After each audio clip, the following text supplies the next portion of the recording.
Hello everyone, back again, Millennial Dragon. I've been getting more subscribers each day, and that's a nice feeling. I woke up feeling shame on some level regarding the writing in this autobiographical novel, right? But the line's pretty funny when I think about it. It's not in the book, but it should be. I climaxed. Quentin Tarantino made me climax sleeping in the Phoenix bus stop. That's a pretty funny line. Here's a fucking t-shirt for you. Right? And so again, right?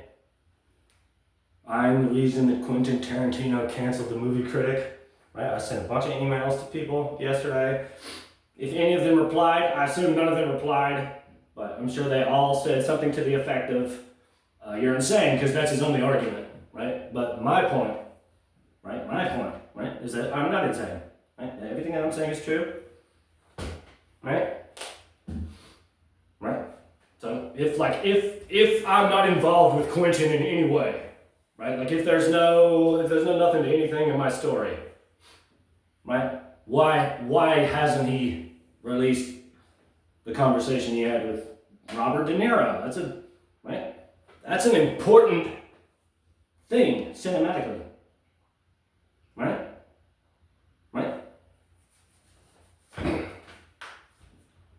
The reason he hasn't released it is because everything he said was in relation to me, right? And if that's released and it shows objectively that I'm telling the truth about that, right? Then it's a lot easier to believe everything else I'm saying, isn't it? And this is fucked up as anything gets. Right? This is a very rarefied thing that he can always deny. Right? Right? But my point is that they like to play these fucked up, psychosexual games. Right? Right? And so, right? Any man who submits their mind to Quentin or anyone in this way, right, doesn't respect themselves. Right? That this is not, right? That's an egregious violation of the sanctity of the soul. Right? So I let him play it for 2 months. Not a short amount of time. Really for like 8 months. As little as he wanted. Right? And so in that moment, right? I could never imagine doing all of that. And then being so proud, right, that you would leave it to chance. Right?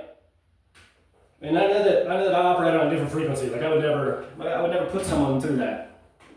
Right? I listen to people when they speak to me. I look them in the eye, right? And so, right, if the shoe's on the other foot, right, and I was him, and the guy that I wanted to question me about my book asked me to sign the book, right, I would have looked him dead square in the eye when I was signing it and said, "What'd you think? Got any questions? That's it. That's all. You don't want to take the letter?" Right? Instant movie star, sure. Right? But this ain't got nothing to do with, right? This thing that he does, that ain't got nothing to do with the movies. Right? And so, right, I gave him power over me all that time. Right? But I wanted to do that as an equal. Right? No more subtlety. Right? No more, oh, I'm famous, I don't have to actually, right? Right? Again, he's been playing these games for months. Right? That this whole, everything, all of this could have been avoided, right? If he wrote me a single letter in January before they announced Brad Pitt in the press and said, "I really appreciate your writing. It's a strong case. You're a wonderful writer. I wish you well. Right? I would have held that close forever. Right? Maybe I would have used it, maybe I wouldn't have used it. But it's mine, it's not the world's, you know. But he would rather, right?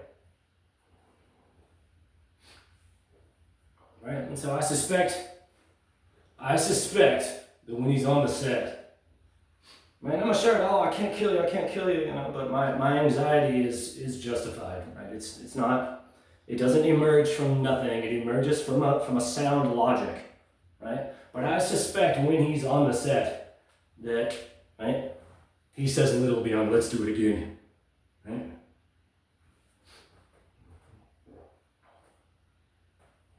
That it's all Peter, right? Right? And so I'm also thinking about how I said a bunch of fucked up allegations that YouTube checked for extra long about the Burbank Film Festival, right? Supporting spousal abuse. Of course, I am aware that that's not, right? I don't fault Quentin for writing the story, right? It works, and I know what he was telling him. He said, this is good. It'll be good for it. It transmutes it into a virtue, right? And that's true on some level, 100%. Right? He shouldn't have gotten an Oscar. No. But I know why it happened, right? Because all the actors in Hollywood all know the games that Quentin plays, right? And they know that that's a line in the sand, right? And so I didn't know that, I guess, is my point. No, I figured it out before Tribeca, for sure. Right? And so I chose my side, right? I wanted to give him what he wanted, right? But something in me said, no, you don't give him this power over you. Money is transitory.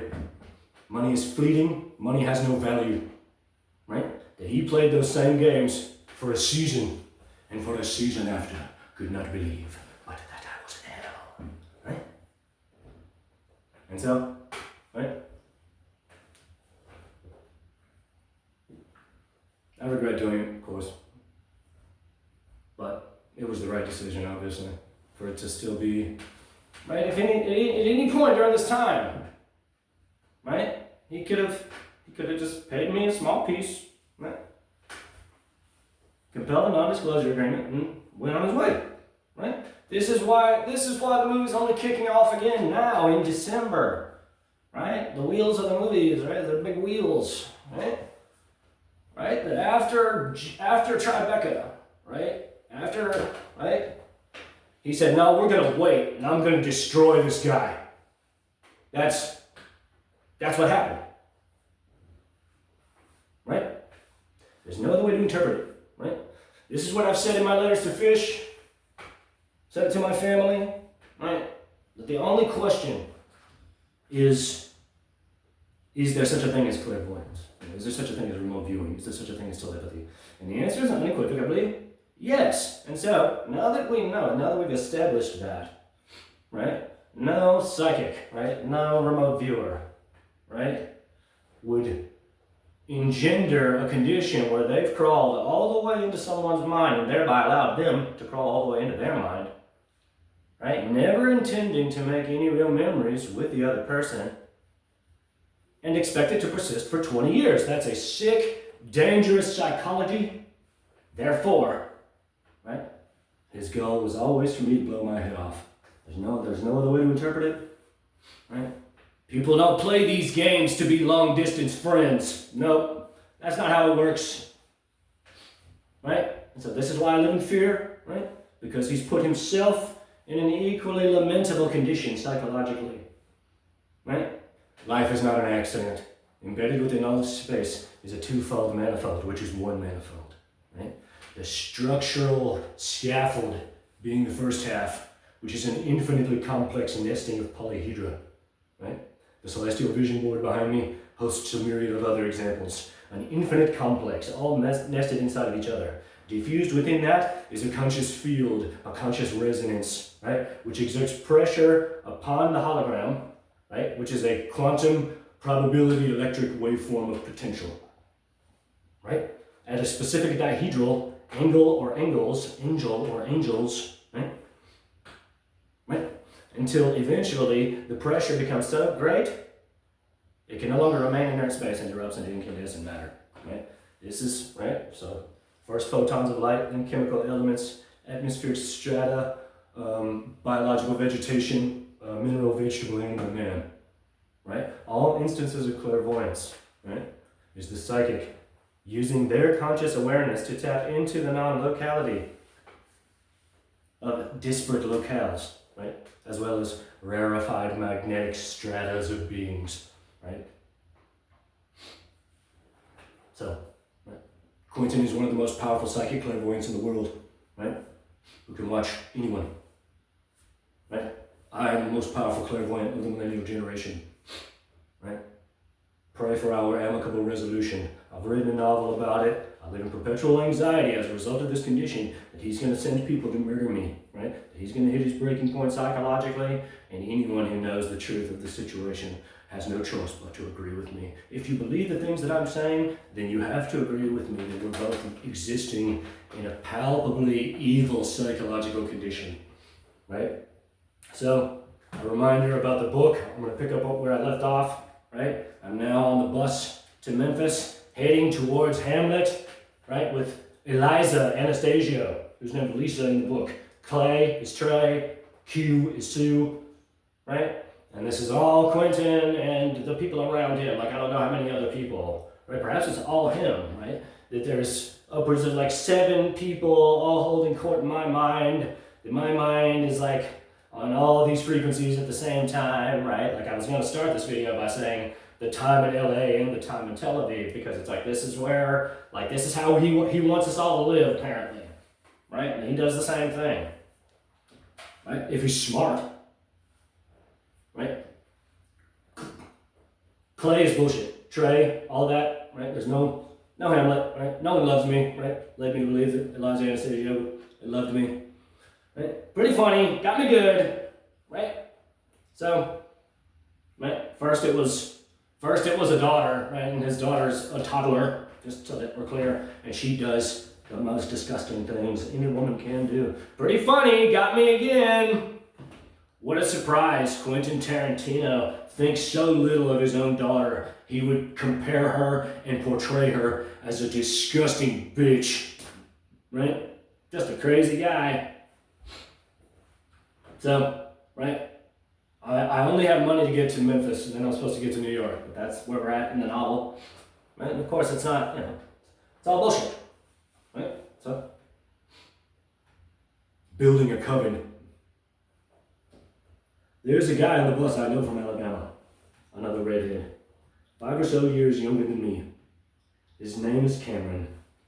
We spent a lot of time together around 2010 through 2012, and I myself abused drugs greatly. I had no desire to speak to him, nor do I have any business in Alabama, so I am reminded, behind sobbing pleas from my spiritual family. Quentin is pleading, stressing that he understands, and that I know it's real, that the first time I second-guessed it. And so when this second time came into my being, I knew I would hate myself forever if I didn't do everything I could. And that I've done it, I've shown all of them. And that I just have to go to New York to play Hamlet with Lisa, and she assures me that everyone is sobbing because they all know what I'm going through. But that I've proven what a wizard I am and how much the world needs me. And so I have this little further to suffer, and then everything will unfold. The 30th scene, Hamlet, Coven, the journalist, Coven, NYE premiere. As far as the Coven is concerned, it was never what I wrote about, but how could I lament such blessings if true? Clay discusses, I believe with Q, with everyone, what a great writer I am, and how I'll set the world on fire. Q comments how writing, though everything, but writing is the source of my power. And I agree wholeheartedly. It is everything. First guitar unlocked my ear, now writing has unlocked my eye, the psychic organs I mean. Though I admit I need both during this moment of introspection, as I had to write someone before I knew that my ear could hear. Finishing the previous sentence, I was bombarded with love and reassurance, reminiscing of these months together, regaling my motivations and insights, if cutting, perverse, self-deprecating, but always radiating light, God's knowing love, never questioning the path of truth. My primary witch, too, laments her weakness. I believe nothing she says, because no matter how upset she alleges to be, none of the women in my life can take a single step towards me. I would, as best as I am able, move heaven and earth for any of them, all three of them. I suppose is accurate for now. Sheesh. It is exhausting and obnoxious, though as of now the other two pale in comparison. Annabella and Alistair will lament not reaching out, not writing back, that in order to believe what is evident upon any page I write, they had to pilfer all the secrets of my past instead of just listen to their hearts.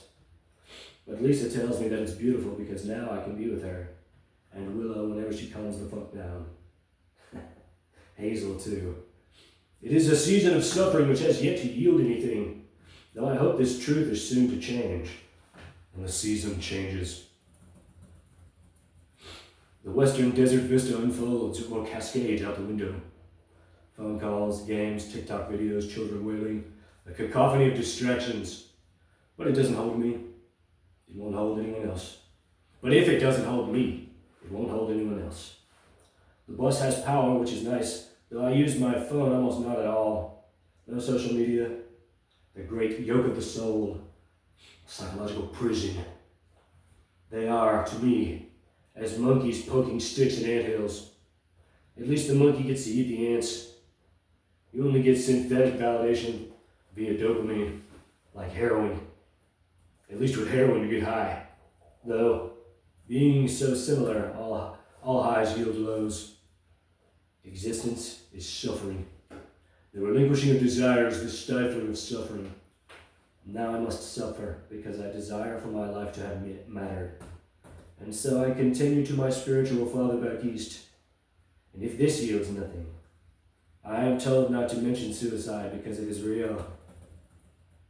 I just had a vision of all 6 of them, 2 sets of 3, all holding the letters again. A powerful spiritual synthesis, perhaps the strongest ever conceived. Annabella's father is here too, but he doesn't need the pages. Perhaps Alistair and Annabella don't either. I can't say anything about Willow. Lisa. The psychic cipher. It. Another thought. Flashes of light through the opposite window made me think my phone was ringing.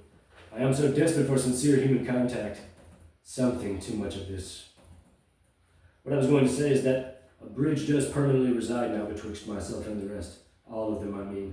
And it is by writing alone, the psychic consumption, the neurological relay, to use reductionist materialistic verbiage, embeds the ideas which ushered forth from my brain, and when the two have both swallowed the thoughts, thereby is the bridge secure. It must be handwritten. Where Dr. Solinsky shows us you don't have to hold the physical pages. And in fact, I'm wrong. Hazel shows it can be typed. Our connection stems from email. It is the pure psychic transfer of information, imbued with mention both ways. The initiator must exceed 50+% of what is required in order for the recipient to be able to hear. This is an emotional certainty in no way derived through technical practice. It is intuitive. You have to give more if you ever expect to receive anything at all. I know she's thinking about me. I'm in her head. She's no longer in mine.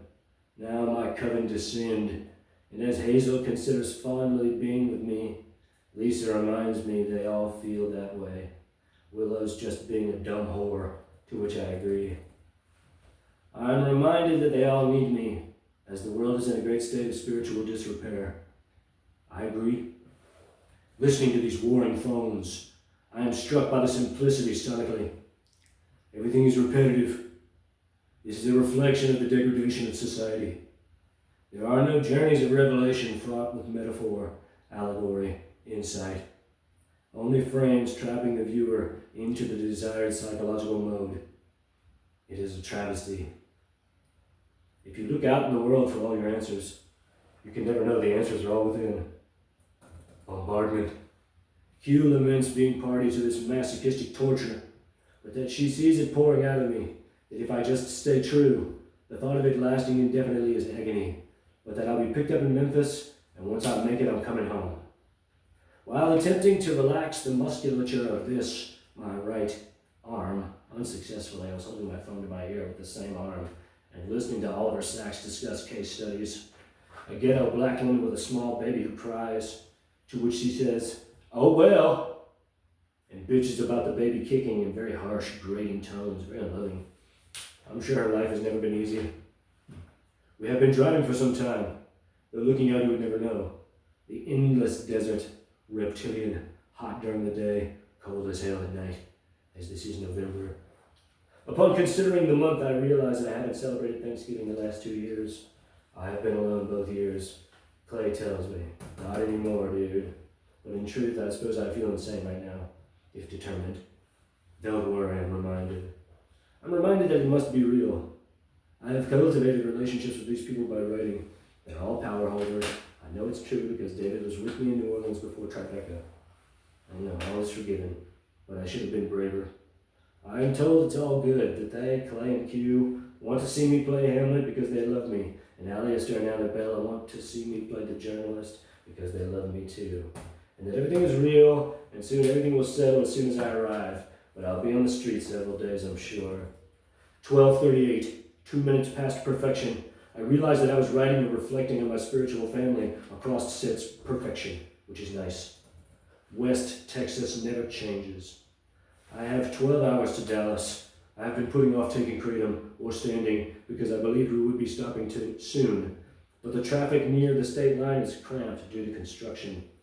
State troopers and local police from Anthony, Texas, line the median throughout a section of closed interstate.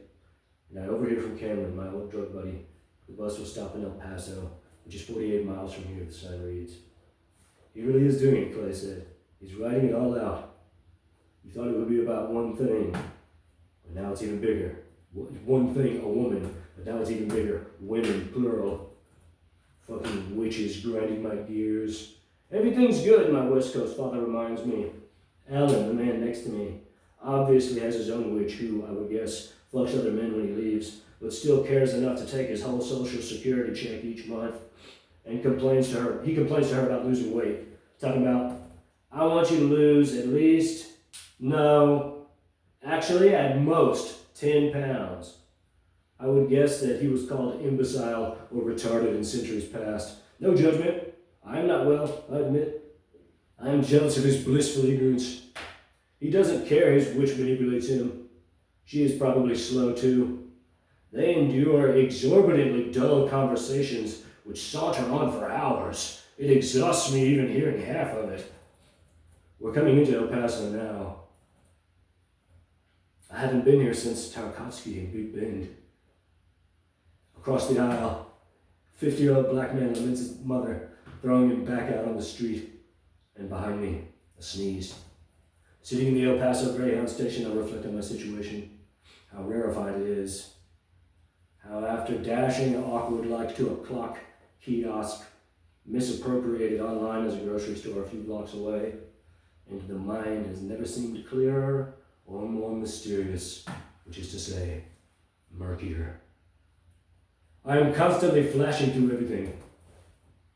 Hopefully poetry and music and philosophy, pathological psychology, as often as not. But then I am a guitarist first. I often sing and hear music constantly. Coming into my understanding of psychic phenomenon, which has grown in tandem along with my writing, I recognize quantum entanglement as a certainty. While sitting in the station, attempting to read the Canterbury Tales, I began singing The Old Home Place, and was met rather joyously with, I'm watching it. And then she said, you know who this is, right? To which I said, Lisa. And she professed what a lovely singing voice I have. It's too true, she says. You're so wonderful. She's so dumb. Please come to me. I'll make you whole. I'm your leading lady. Two Hispanic girls giggle and squeal as they chase each other around the column. Willow is chided, telling her how awful it is to treat someone this way. That you could have just looked him in the eye and said, I wasn't really interested. And though hurt, he would have said, okay. To which Willow quips, I know that, but allowing him in would have made me fall, to which he says, you still have. And she said, I know. The little Hispanic girl I was teaching to count on the bus, wiping her brow and saying, whew! After picking up the baby boy off the floor onto his feet is priceless, the harshest reminders of my loneliness. A meth head shuffles across the other side of the windows, white, unremarkable, save for the Burger King crown over his dusty brown baseball cap, team unknown. A total degenerate, if I venture to guess. I'll stop there. So it's a novelization of my experiences with Quentin Tarantino. Yes, it's all bullshit. None of it's real. Right? Got me good, motherfucker. Right? So these are the games that he likes to play with people, right? And since I didn't do it, right? Since I didn't give him willingly what he wanted, right? He contrived to possess my mind, right? And compel me to madness. Right? That's right? There's no other way to interpret it. I wear it well. But right, we both will question our every thought forever. Everything that he does, right, is in relation to me. We're both right there. Right? Prefrontal cortex, right? Hundreds of hours him and the people around him have spent remote viewing me, right? And on some level, I've been watching them too. Not nearly, right? In that way, right? In their very formal, satanic, occultist sort of way. And they understand nothing, right? They're children floundering in the ocean, right? And so they stole my light, right? They stole my fire and descended into evil, right?